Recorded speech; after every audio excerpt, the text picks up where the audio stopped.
Okay.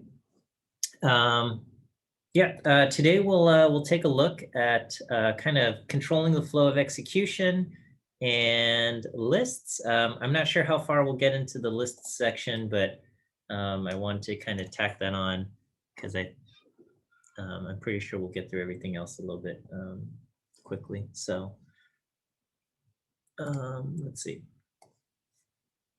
Okay, so in Python, we have if, else if, and else statements. The else if is written elif, and basically this is how we control which statements get executed, right? You don't need to use parentheses. I think you can include parentheses, and you're not going to get an error, but you generally don't need to use them, and it's considered good style not to use them. Okay. You use a colon at the end of your conditional statement, and then after you, basically after you type in a colon, you're going to get,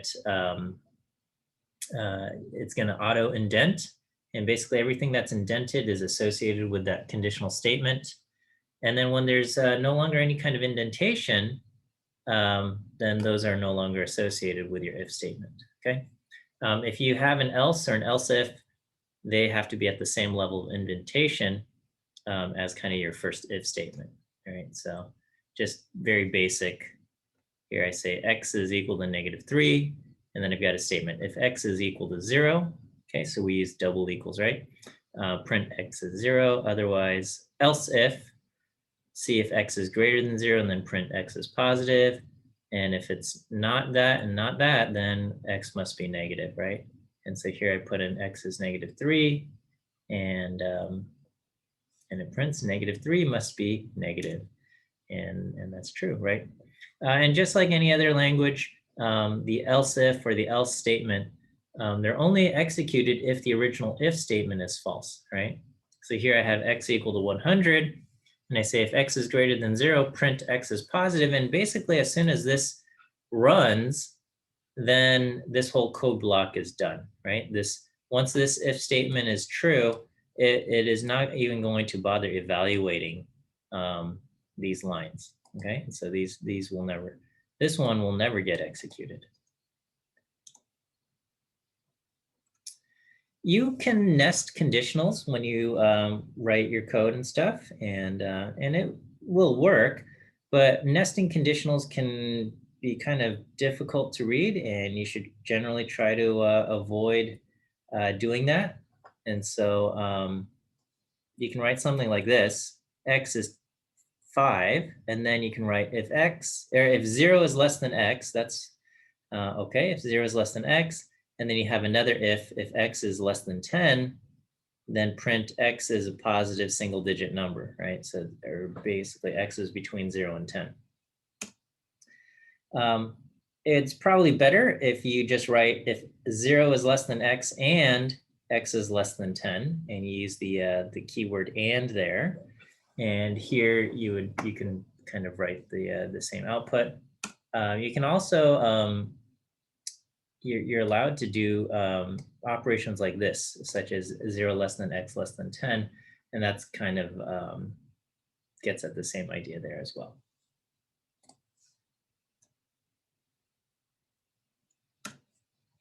All right, when you I'm going to talk about recursion here, and this is kind of a common idea that comes up in programming contexts. And the idea is that you call the function from inside the function, right? So you name a function, and within that function, you call it itself. And so as the code is running, it's going to start itself over again, okay? And so here, I've created a function called countdown, and basically anytime you do recursion, you always need to have a base case, okay? Otherwise, it's going to just keep calling itself to infinity and run forever. And so you need to have a base case where it's going to stop. And so here we're going to just say if n is equal to 0 or less than 0, then it's going to stop. It's going to print blast off, okay? Otherwise, okay, so this is the base case. Everything else where n is not this, we are going to print n. And then we're going to recursively call countdown, the same function that we've written here, except the argument that we're going to supply to countdown here is going to be n minus 1. It's going to be 1 less than n. So if I call this on 3, it's going to start and it's going to say, okay, well, 3, it's going to ignore this. It's going to print out 3, and then it's going to call countdown on n minus 1, which is 2, and so on and so forth. And you're going to get this output 3, 2, 1, blast off here. Okay. And so just to kind of write all of the steps out, we wrote, the countdown begins with n equal to 3, and it's going to print out the value 3 and calls itself with n equal to 2. And it keeps doing that. And then until it reaches to the execution of countdown begins with n equal to 0. And since n is not greater than 0, it's going to print the word blast off and then return. And basically all of these other, we've been calling countdown from inside countdown from inside countdown. And basically as soon as this returns, then all of the other functions that have recursively called it also return itself as well. Okay. Here's another example of a string, of a function that's going to print a string n times. So here we're going to just say define print n, s comma n, where s is the string. And we're going to basically say if n is less than or equal to 0, return none. So when n reaches 0, it's going to finish by returning none. Okay. And before that, we're going to print s. And then we recursively call the same function that we've defined here, print underscore n on s with the command change from n to n minus 1. Okay, so we say print hello 3 times, and it goes, basically it runs with n equal to 3, then n equal to 2, then n equal to 1, and then n equal to 0 technically gets called, or print n with hello and n equal to 0 gets called. But when that gets called, it returns none. And basically, there's nothing after print n, so all of those functions also finish executing as well. All right. So the factorial function is kind of your classic recursive example, right? So basically 4 factorial is 4 times 3 factorial, 3 is 3 times 2 factorial, 2 is 2 times 1 factorial, and so on and so forth until you get to 0 factorial, which is just equal to 1. Okay, and it's always a little bit strange seeing 0 factorial being equal to 1, but that's the rule here. Okay, and so we're going to just say define the factorial function recursively, and we're going to say once n reaches 0 or something less than 0, then return the value 1. Otherwise, return n, our current value, n times factorial n minus 1. And that's effectively exactly what we're getting here. So if we plug in factorial 4, we get 24. Factorial 5, we get 120. So all of these things are just examples of recursive functions here. Okay. Hang on a second. All right, we can also run for loops. And so technically, you can accomplish all the repetition, anytime you need to do some kind of repetitive event, you can accomplish it using recursion only, okay? And so some languages, I think Lisp is one of them, is, there's no kind of for loop or anything like that built in. You basically just have recursion, and that's how you accomplish any kind of repetition. But having loop structures and things like that, not structures, I should say, loops as an option is very handy and useful. And so so the for loop is probably one of the most basic kinds of loops. And so we can execute a for loop on basically any kind of iterable. Okay, and so in Python, there are several iterable structures. We've got lists, tuples, ranges, and strings, and we'll cover each of these things in greater detail. We've already seen the tuple. We'll start talking about lists today, lists and ranges today, and then we'll cover strings in depth later. Okay. So let's see. Okay, so for example, here I create a list, right? We create a list with the values 5, 7, 2, 1, okay? And I'm gonna create a for loop here. And the for loop basically just says print out the value X. So it's gonna iterate over each value inside the list. And the first time it runs, X is gonna be 5. And so it's gonna print out 5.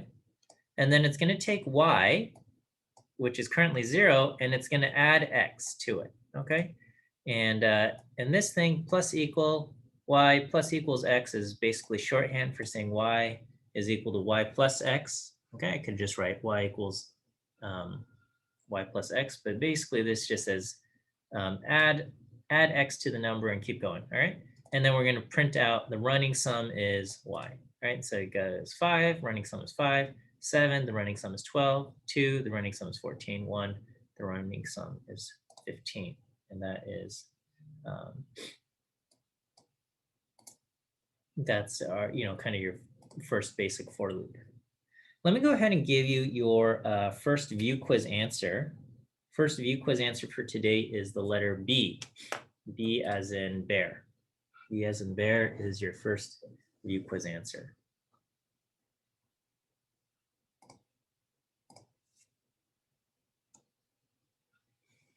Okay, and so other strings are actually iterable. Let me, excuse me, blow my nose here for a second.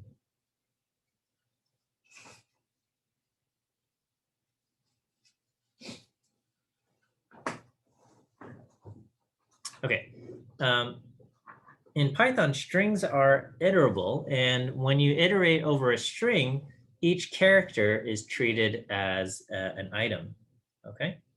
To repeat the view quiz answer, the view quiz answer is B. Okay, that's the first view quiz answer. Okay, so strings are iterables, and each character in the string is basically an item here. And so here I say for A and UCLA, basically we're going to go through each character in here. We're going to make it uppercase and put an exclamation point. And so it feels like we're chanting or cheering our team, except, it also does it to the space. But we can imagine something like this happening at a game or something. I don't know. Okay. So yeah, you can do run for loops for any kind of thing. So we got for basically for each character in here, do that. Okay. One of the most useful kind of things that we can create in Python is what's known as the range object. Okay, and the range is basically like a sequence of numbers, but technically it gets its kind of own object form, right? So if you want, if you just want a sequence of numbers, you can use something called range, okay? And so range 10 in Python is a lot like writing 0:9 in R, okay? It's going to create a range of values that start off at 0, and it's going to be 10 items long. So it's going to go from 0 up to 9, okay? And, you can specify more specifics, and you can say, range, start at this number, end at this number, and I want my step size to be this. And you can do that, right? But kind of very commonly, you'll just see range 10, range 100, range 1,000, or something like that. And if you specify only one integer value, it's going to assume it starts at 0, and it's going to assume the step size is 1, okay? Now, when you do it, when you say range 10, it actually doesn't produce the numbers 0, 1, 2, 3, 4, 5, 6, 7, 8, 9, or anything like that. It actually creates a range object.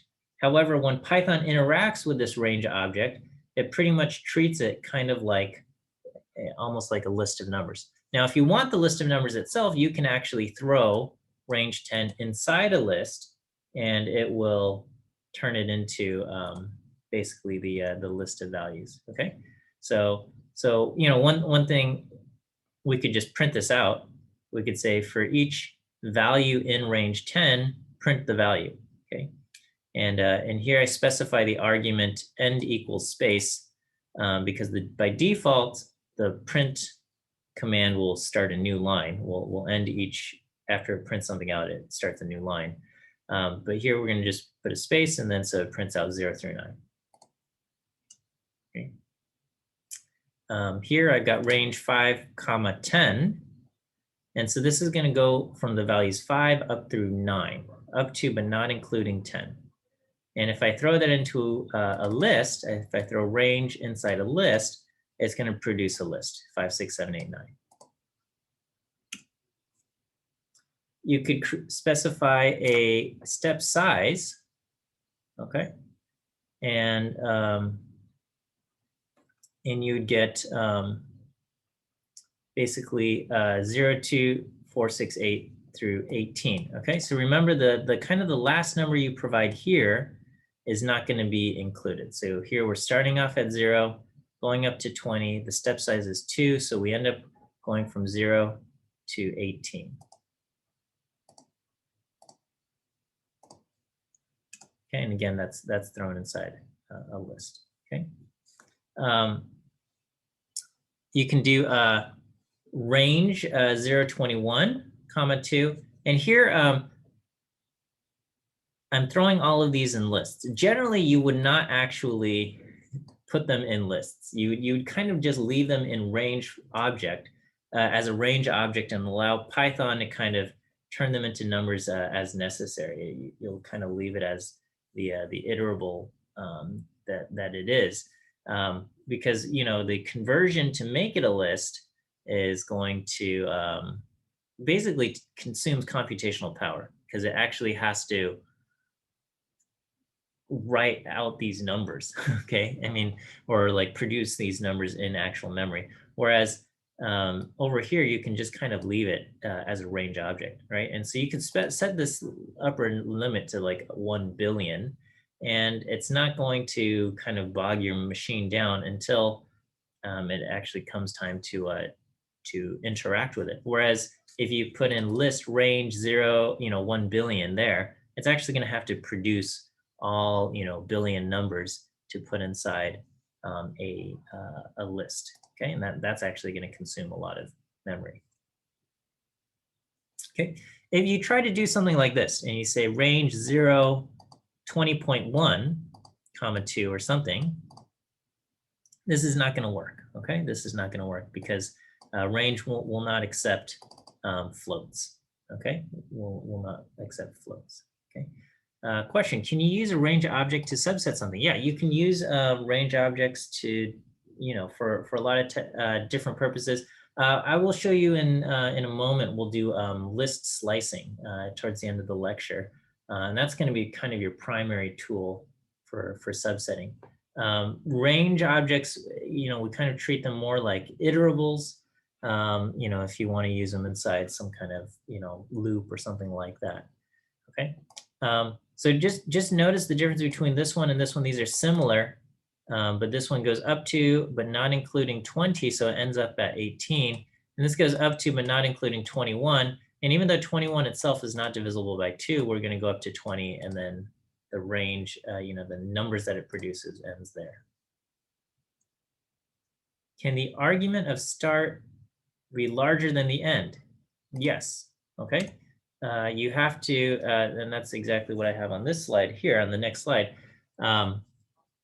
You have to specify a negative step size. Okay, so you can do range 10, 5 with a -1 step size, and it's going to go 10, 9, 8, 7, 6, and there. Okay, so it's basically starting at 10, going up to, but not including this this next number at 5. Okay, now if you don't include that negative step size, okay, it's going to default to have a step size of 1, and then it's going to say, well, there, you get back an empty list. Okay, you get back nothing, right? So you're going to get nothing here if you just do this without a negative step size. Okay, so that's a little bit of an aside on range objects, but you know, you'll probably make quite a bit of use of them, you know, in your experience as you get more experienced writing Python code.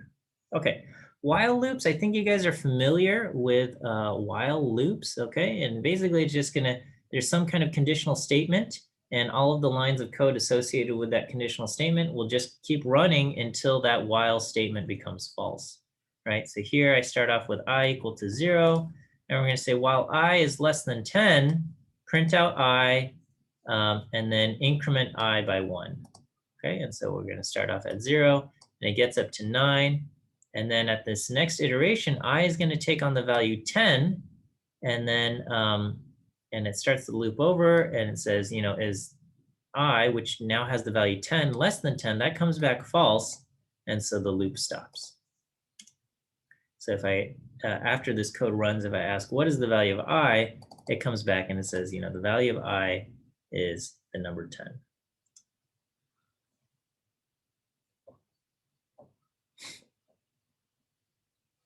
Okay, you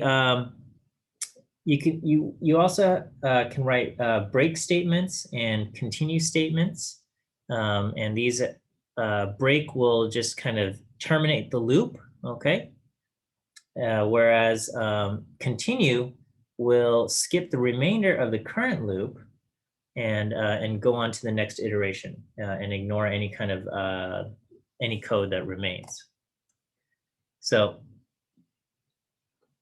here I have for n in range 20. So keep in mind, range 20 is going to go 0 up through 19. And we're going to, and what we're going to do is we're going to do if n %2 mod 2 equals 0. So if n is an even number, then click continue, or not click continue, but continue on to the next iteration. All right, so it starts off with n equal to 0, and this ends up being true, so it continues and it ignores the this line, and it hits n equal to 1. With n equal to 1, this is false, so continue does not get activated, and it prints out 1 with a space, and then it goes to the next value, 2. This is true, so it continues, and so basically we get all the odd numbers from 1 through 19. Okay, if I can do this to kind of create a sequence of Fibonacci numbers, okay, and so here I start off with the values 0, 1, and I assign them to A, B. So you can do this. You can basically, if you just create values with a comma, it basically creates a tuple, and then you can tuple unpack to the values A, B here, right? So, so a lot of times I'll say like x equals 1, semicolon, y equals 2, semicolon, z equals 3, but you can just do x comma y comma z equals 1, 2, 3, or something like that, right? So here we're going to say the maximum value is 100.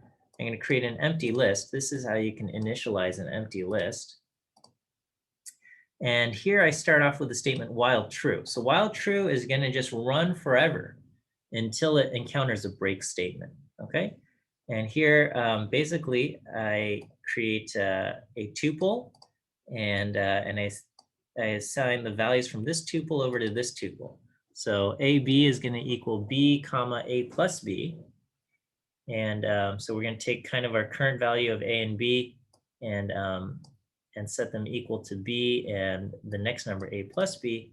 And then we are going to, we're going to break if this number A becomes greater than the maximum value, which is 100. So if A is greater than A max, then break, okay?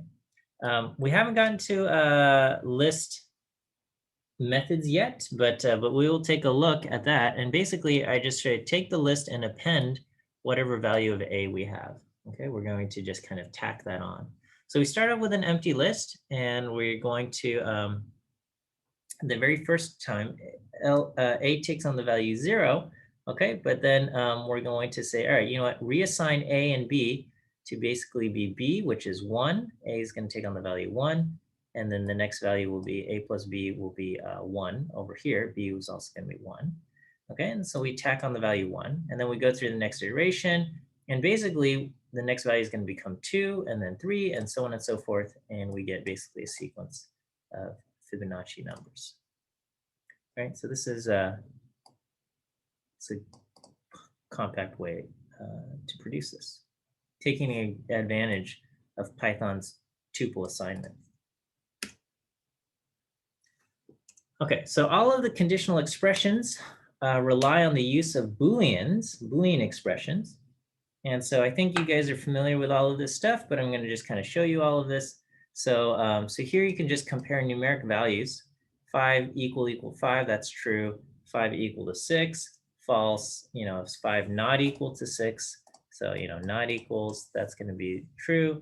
Greater than 6, false. Less than 6 is true. 5 greater than or equal to 6, false. 5 less than or equal to 6, that's true. Okay, so these are just your standard old numeric comparison operators. You could try doing things with strings. If you say, is the string 5 equal to 5, that's going to come back false. You can also do comparison operations with strings, and basically it uses alphabetical order. So when you think of less than, you can think of it as, does it come before the other in the alphabet? And if you see greater than, it means it comes after the alphabet, after the other in the alphabet. So we can say, you know, is A less than B? That's true.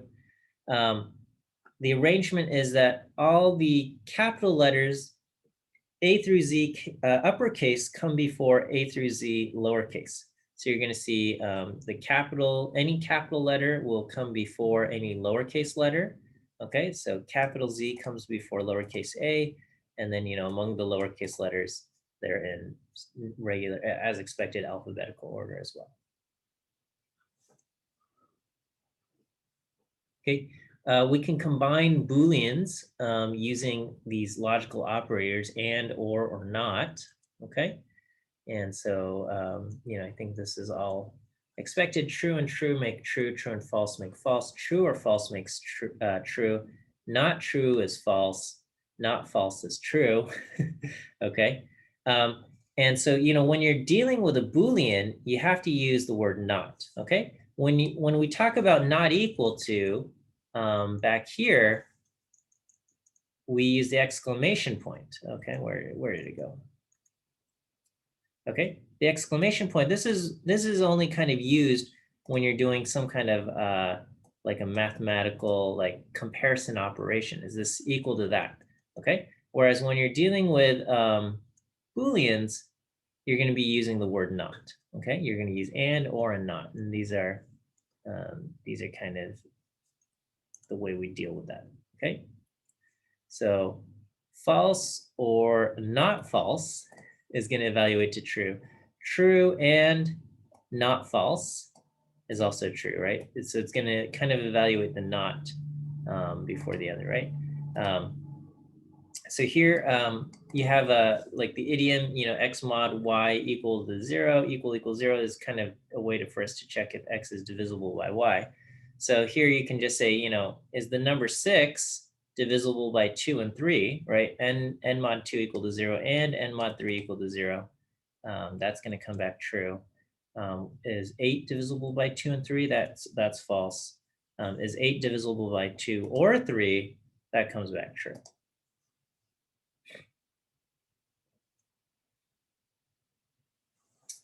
Okay, so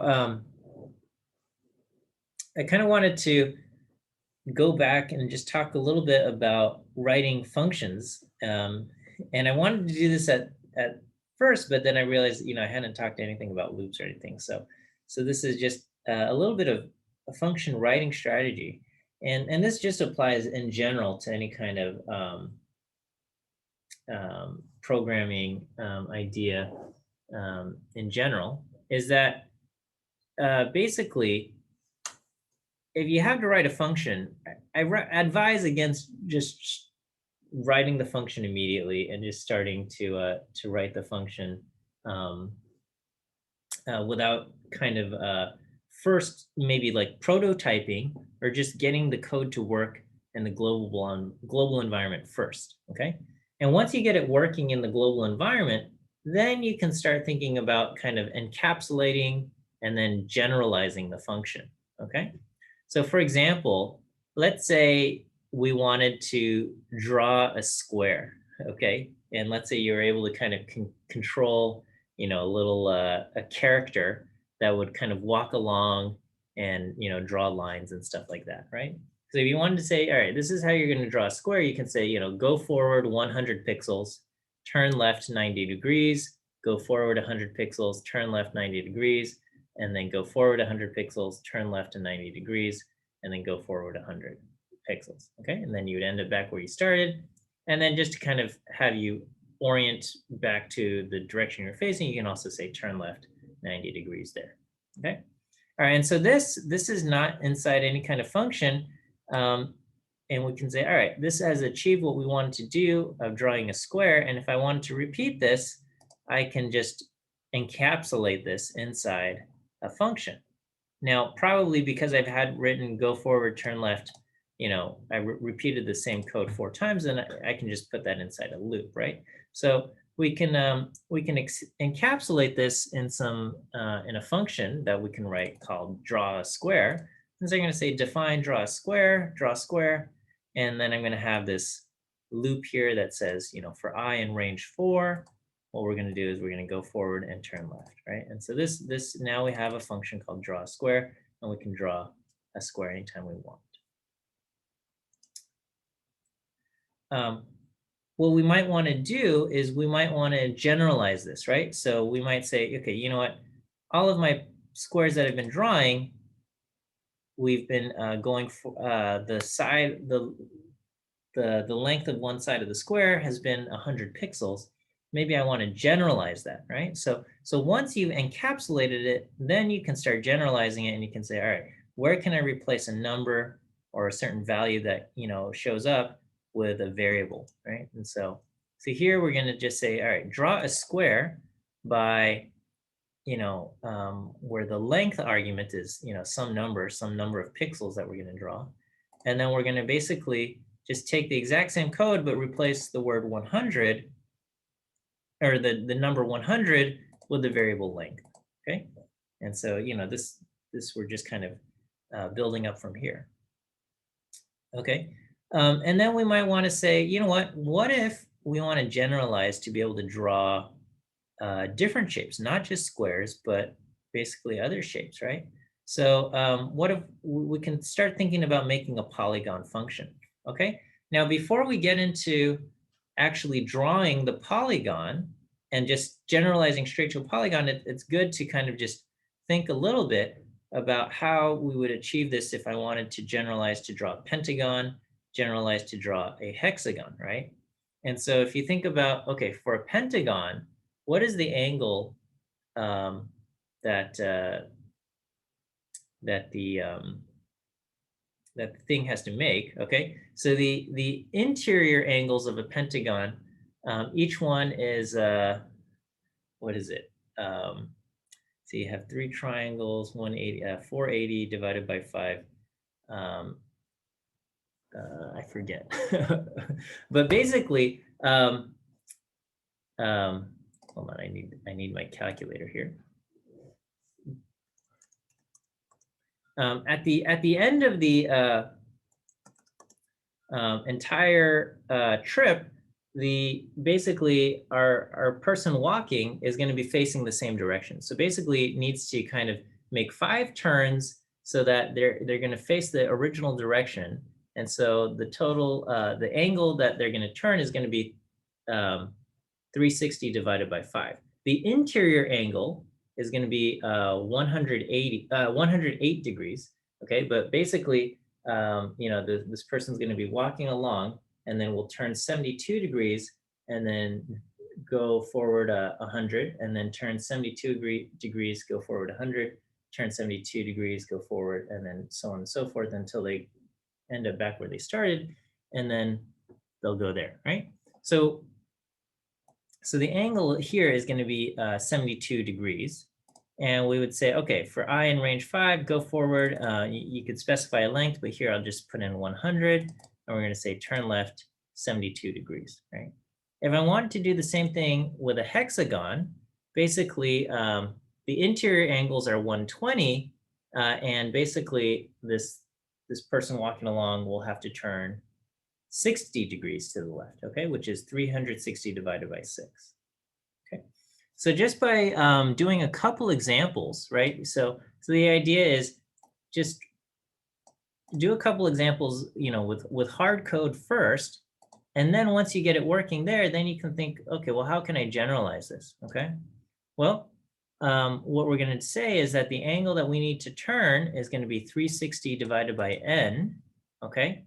And then the range object is going to be, for I in range n. And then we can generalize to some length, and we're going to turn left some angle. Sorry, I have a extraneous t here, which is not needed. But we can say, polygon with n sides and length, some length here. We can draw whatever polygon that we want, doing something like that. Okay, and so that's just kind of a basic strategy that can be applied for kind of writing functions. And so I suggest you start off with your basic ideas, and then from there generalize to something. Replace variables when you can. All right, let me go ahead and give you your next view quiz answer. Second view quiz answer is the letter E. The letter E. E as in elephant. E as in elephant is the second view quiz answer.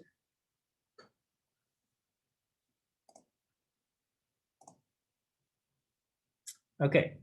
All right, we got about 10 minutes remaining. Let's start talking about lists. And I'm just going to show you a bunch of stuff about like creating lists and a few list methods. We'll probably have to continue our talk on lists on Monday, just because you can do quite a bit of stuff with lists in Python. Okay. So to create a list, you just use square brackets. Okay. And in Python, lists can contain basically any mixture of data. You can have numbers and strings, integers, floats, whatever you want. You can even nest lists inside other lists, okay? And so I think I gave you some basic exercises on data camp where you deal with lists, and I think you had, these were the examples that they gave you here. Okay, so here we have kind of a mix of characters and floats, and this is where we start off. Okay. We can even have a list made up of other lists, where here I'm joining the name of the person with their height in meters. Okay, so we've got Liz is 1.73 meters tall, and so on and so forth. Okay, and then if you print out, or if you just ask what is the list, it returns a list with single square brackets here. And here we've got single square brackets, again, for the outer list, and each list inside. Nested list has its own set of single square brackets. Okay, and so this is how Python outputs what a list looks like. You can subset a list using square brackets to pull out any item there. Okay. And so, keep in mind that lists everything is 0 indexed in Python. And so to get the first element of the list, you're going to use 0, right? So in the list fam right here, the first element, Liz, is going to be index 0. That's what we have here. Okay. If we take a look at the fam2, which is the list of nested lists, the first element is this list, which is its own list of 2 elements containing the name Liz and the height 1.73.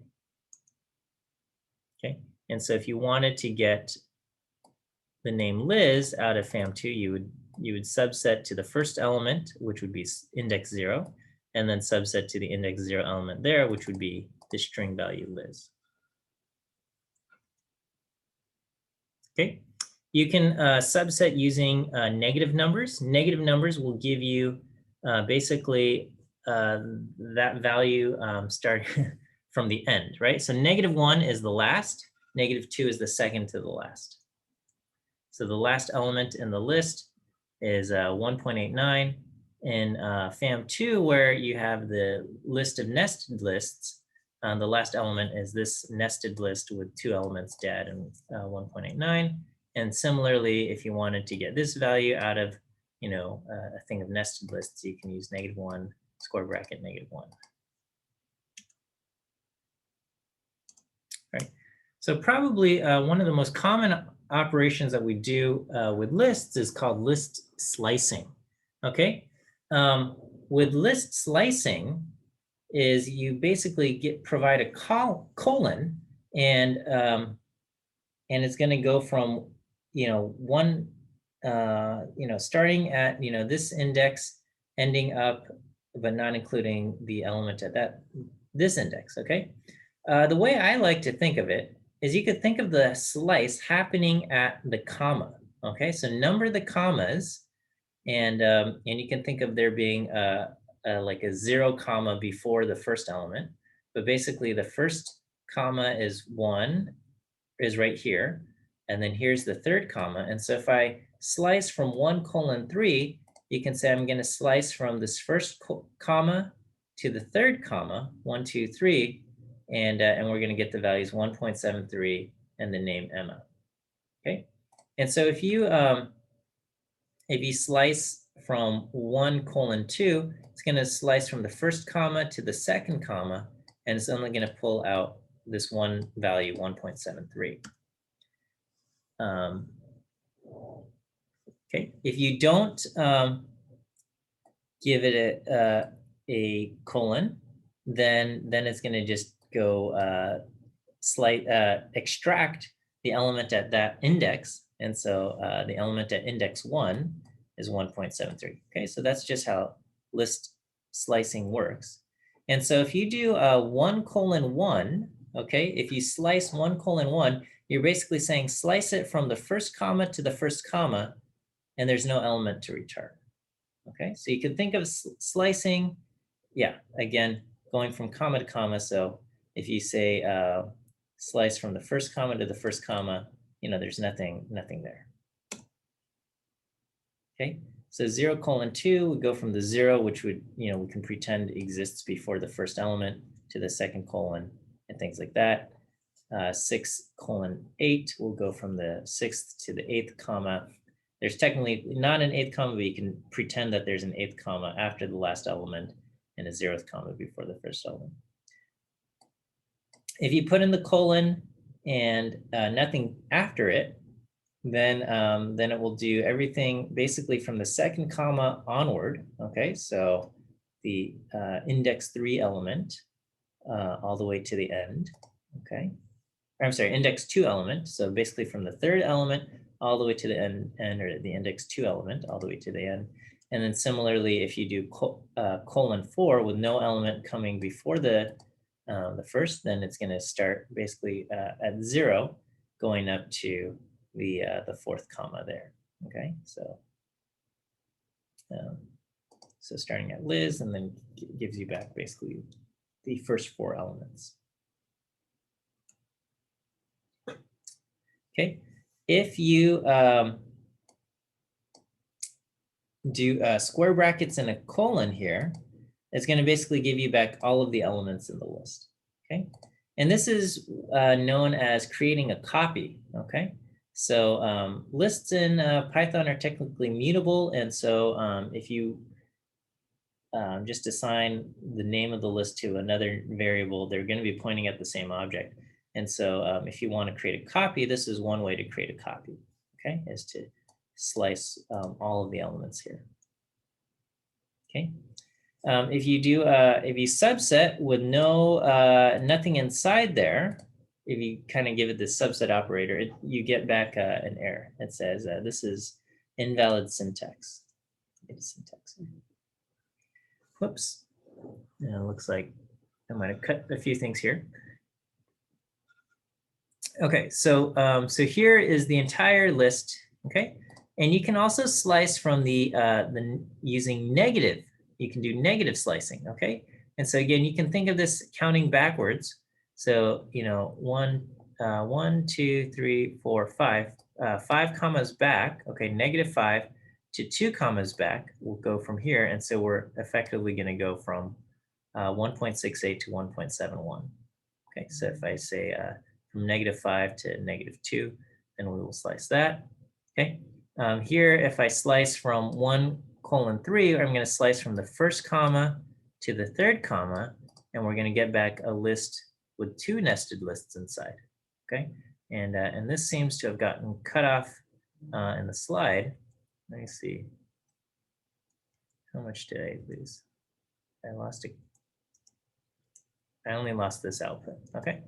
So the output here would be, okay,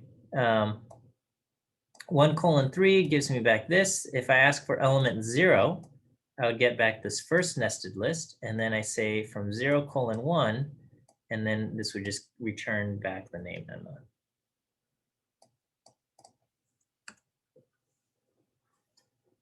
Okay, lists are mutable. And so I mentioned this, but this is one thing to note, is that here I start off with this list fam. Okay, define the list, and I give it the name fam, and I say print fam, and I get this. Okay, and then I take the name second, and I say assign fam to second. Okay, both of these things are pointing to the same object. So here I'm going to modify the 0th element, okay, 0 index element, to sister, right? And so inside the list name second, I've changed the 0th element from Liz to sister, okay? And so, and when I say print that out, okay, there's no surprise there. The 0 index element is now sister. That's exactly as we expect. But here, when I say print out fam, we will take a look and we see that fam has also changed. And that is because second and fam are both pointing to the exact same list in memory. So if you change this, change the 0th element in second, you are also changing the 0th element in fam, because those two names are pointing to the same object in memory. All right. If you don't want that to happen, then you can say, you know, basically, here's the list fam, and we're going to create second, and this is going to create a copy. Okay, so fam, you know, square bracket colon square bracket is going to create a copy. And so now there's 2 lists in memory, one called fam, one called second, and those are separate objects. And we could change the 0th element in second to sister, and that change is reflected here. And when I say, okay, well, has fam changed at all? Fam has not changed, because the original element, or the original list, remains unchanged. Okay, looks like I am running out of time here. Let me give you your last view quiz answer for today. Last view quiz answer is D. D as in dog. D as in dog is your last view quiz answer for today.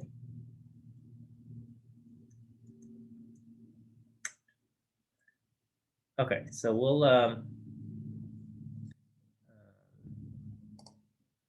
end there for today, and yeah, we'll take a look at this. I guess a little bit more on copying stuff on Monday. All right, have a good weekend, and we will see you guys on Monday.